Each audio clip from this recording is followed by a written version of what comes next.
All right, beautiful. You just got out of the courtroom. Linda's on the other end. Just do your thing. What was it like inside, Lisa? Okay, first of all, they're just on a lunch break right now, but we have been in the court since about 8 o'clock. Well, I've been here since 6 early.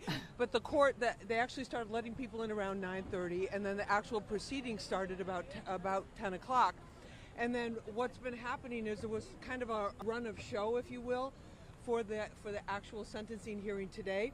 They had the prosecutors talk quite a bit in the beginning. They were the first ones that came up. And one of the things that was so interesting, I'm sure you guys were talking about it, was this letter that Diddy wrote to the court, which is a big kind of mea culpa. And, it seemed to be like a big mea culpa. Well, the prosecutors basically eviscerated that and said that this is incredible that he's talking like this, that he's sorry for what he did, when in fact his attorneys were blocking any victims from actually speaking in the court. And one of the most dramatic announcements early on was Mia, who was the woman that had worked for him, and it claimed that he came into her room in the middle of the night and raped her. This was in a room in his house, and that she was scheduled to speak today and give a victim impact statement.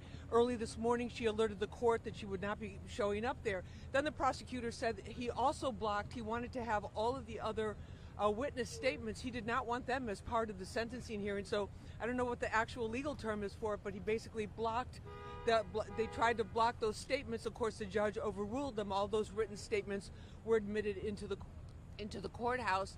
And then, so they spoke quite a bit at length. They cited, as you know, we've come to know from this trial, Judge Arun Subramanian likes to have plenty of examples for people making any kind of, the defense or the prosecutors making any kind of statements.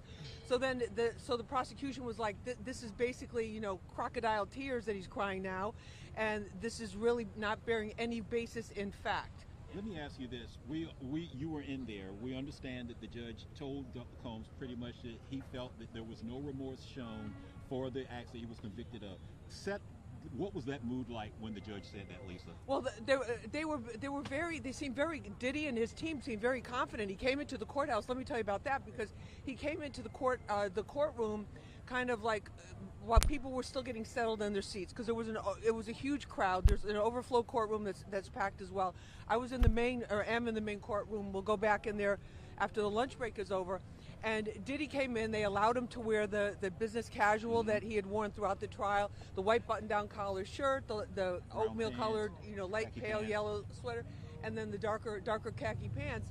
And then the prosecution was saying that he's basically treating this whole thing like a joke.